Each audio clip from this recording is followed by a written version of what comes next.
Swastiastu. Salam sejahtera untuk kita semua. Halo, apa kabar sahabat semua?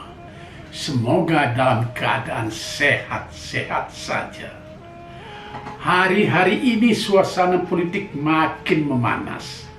Apapun kejadiannya dan apapun yang diperbuat, para tokoh selalu dikaitkan dengan masalah politik. Bahkan memang tujuannya adalah politik. Seperti misalnya makan siang bersama yang digelar Presiden Joko Widodo dengan 3 calon presiden di istana baru-baru ini. Ketiga calon presiden lengkap hadir. Ada Prabowo Subianto, ada Ganjar Pranowo, dan tentu saja ada Anies Baswedan. Usai acara ini, semua orang mengulas apa maknanya. Bukan saja makan siang itu, tetapi baju mereka juga diulas.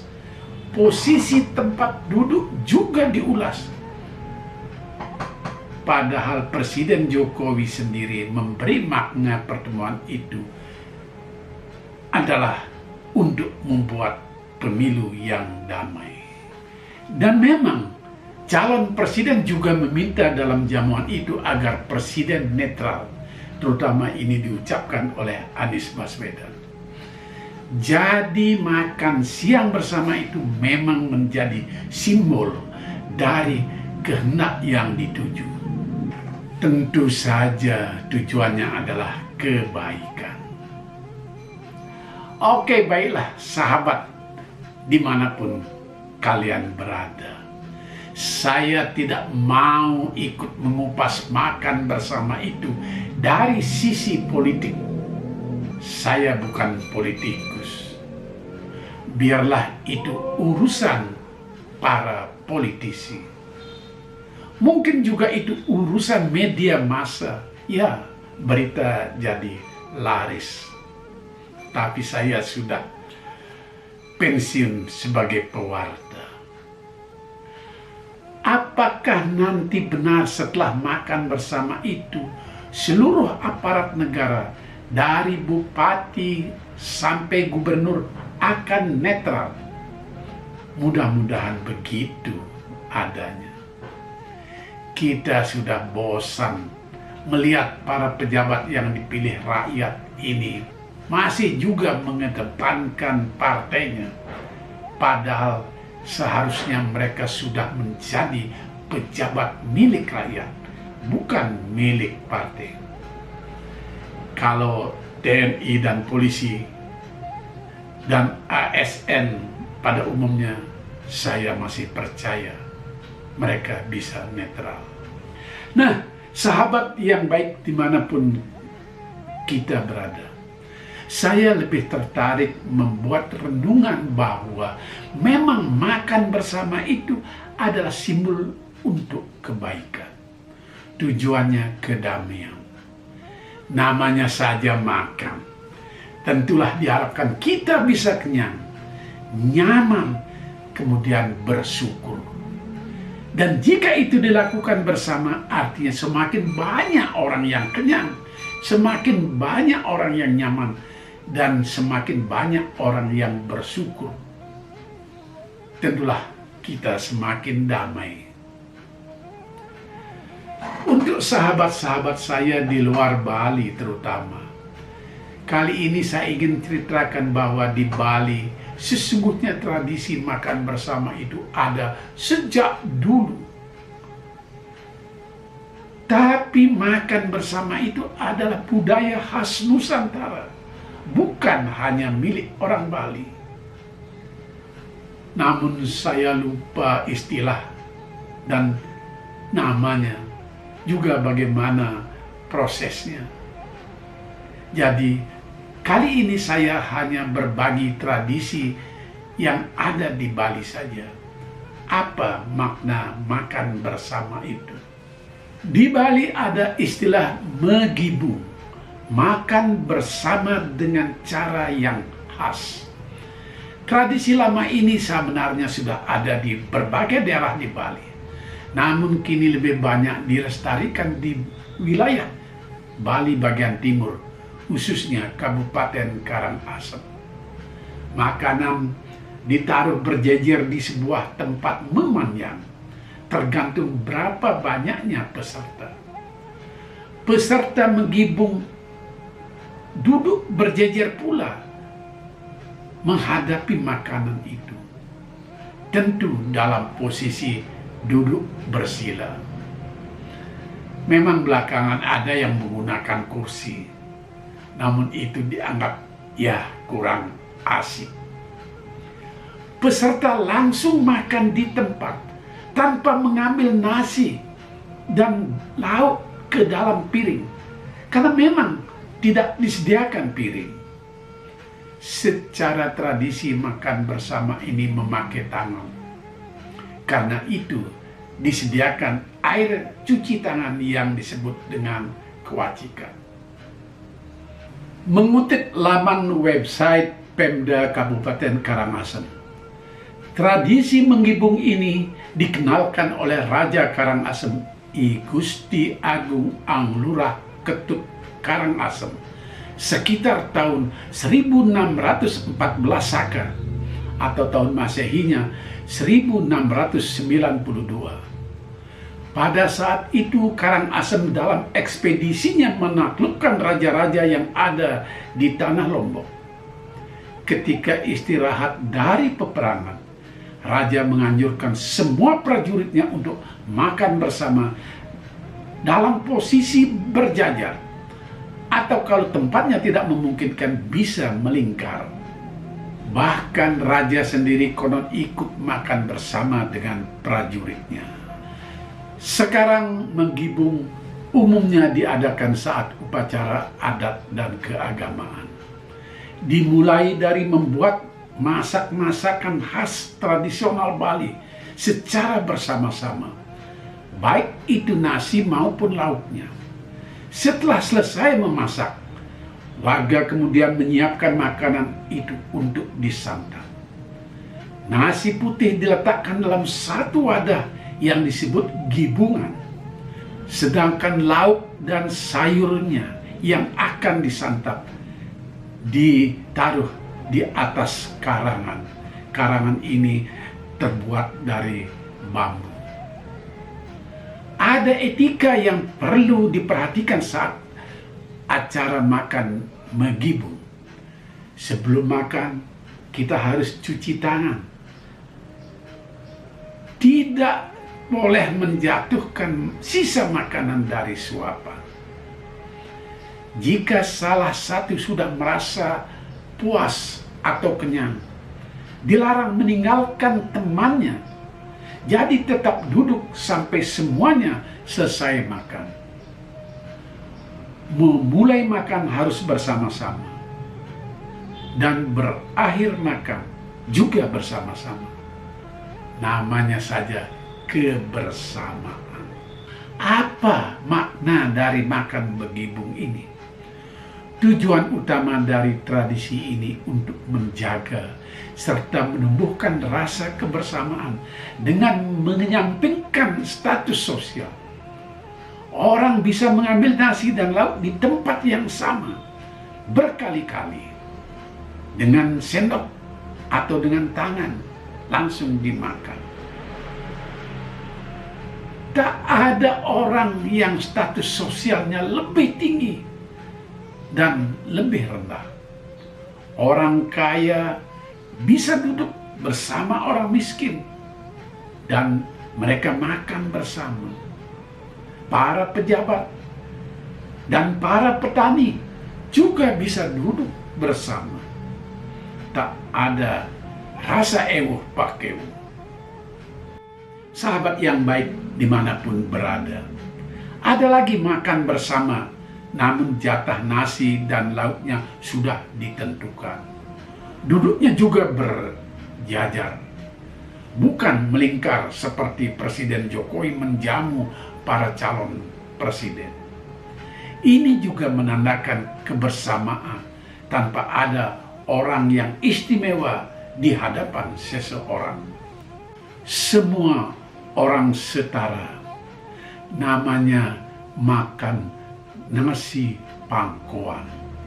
Budaya ini banyak dilakukan sebagai perjamuan jika ada upacara potong gigi.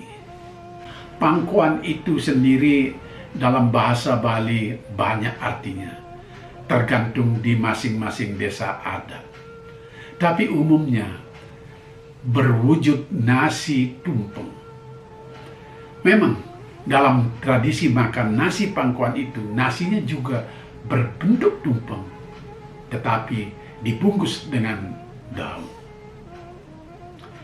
Di masa lalu ada istilah makan melimur. Ini adalah makan bersama yang lahir dari tradisi agraris. Para petani yang sawahnya bertetangga makan melimur, duduk bersama di pematang sawah dan makan nasi yang dibawa masing-masing dari rumah. Ketika makan melimur itu, para petani saling menawarkan lauk yang dibawanya, tentu sambil bersenda gurau atau membicarakan masalah-masalah tanaman. Sekarang tradisi ini sudah hilang di kalangan para petani, karena memang sawah sudah menyempit. Lagi pula, apa asiknya makan di pematang sawah? Dan para petani umumnya juga bekerja tidak seharian penuh. Namun anak-anak remaja di pedesaan, misalnya di desa saya di lereng Batu Karu, masih suka makan melimur. Katanya jadi enak makannya. Yuk melimur yuk, begitu kata mereka sambil mengajak tetangganya. Mereka membawa makanan dari rumah, lalu mencari tempat untuk makan melimur. Bisa di alam terbuka, di bawah pohon mangga, atau di beranda rumah seseorang.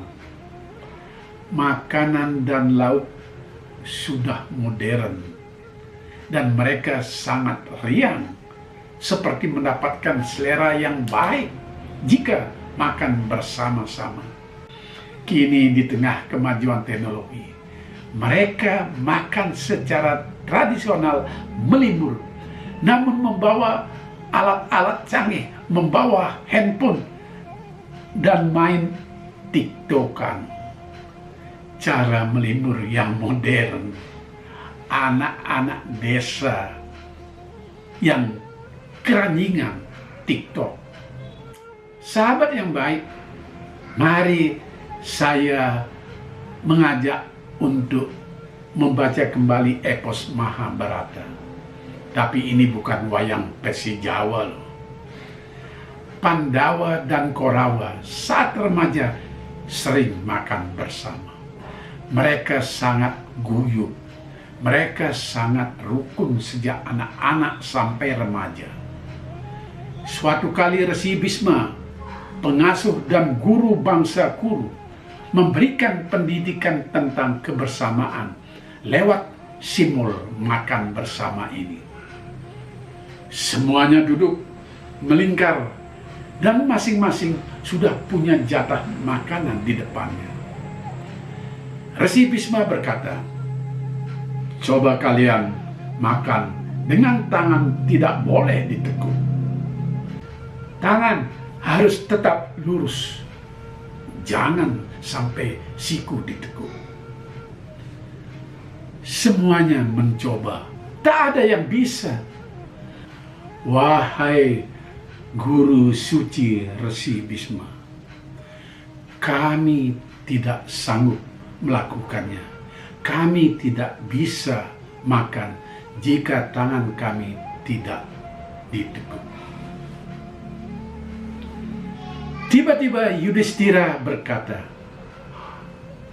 "Resi, hamba bisa melakukannya." Semua orang tercengang. Bagaimana caranya? Yudhistira lalu mengambil makanan, tentu dengan tangan kanan. Makanan itu disodorkan ke mulut Bima yang ada di kirinya, Bima bisa melahap makanan itu. Kemudian Bima juga mengambil makanan dan disodorkan ke mulut Duryodhana yang ada di kirinya. Duryodhana pun bisa melahap makanan yang disodorkan Bima. Dan begitu seterusnya, sampai 100 Korawa dan 5 Pandawa bisa menikmati makanan dengan teknik tangan yang tidak tertekuk. Resi Bhisma bersabda, itulah kebersamaan, kesetaraan, dan keadilan. Ini harus dipegang dengan teguh. Sayang sekali, sebagaimana kita tahu epos Mahabharata yang menjadi sesuluk kehidupan warga dunia.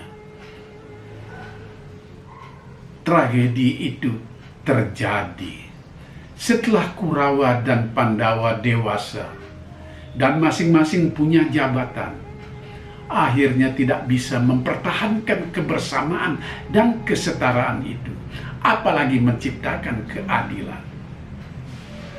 Drestaratha, ayah dari para Korawa, diam-diam menyiapkan politik dinasti. Anaknya yang harus menjadi raja di Astina. Kerajaan Astina pun jadi pecah, kacau, karena keadilan tidak diadakan. Kalau istilah modernnya, tidak ada pemilihan apapun, tidak ada permufakatan siapa yang akan menggantikan raja. Asal main tunjuk begitu saja. Drestaratha. Pandawa dan Korawa pun berseteru dengan sengit sampai puncaknya pada perang saudara Bharata Yuda. Resi Bhisma yang agung tidak bisa berbuat apa-apa dan juga tidak bisa netral. Namun Bhisma seperti berdiri di 2 kaki. Badannya ada di Korawa, tapi pikirannya ada di Pandawa. Itulah sahabat saya yang baik dimanapun berada. Sekedar renungan ringan saya kali ini. Makan bersama itu sebenarnya semua bertujuan baik demi kebersamaan dan menciptakan perdamaian. Semoga setelah Presiden Jokowi makan bersama dengan 3 calon presiden, pemilu pun makin jadi damai. Tentu asal tidak mengikuti cara-cara Drestaratha dalam memilih siapa yang menggantikannya. Rahayu, sampai jumpa, damai selalu.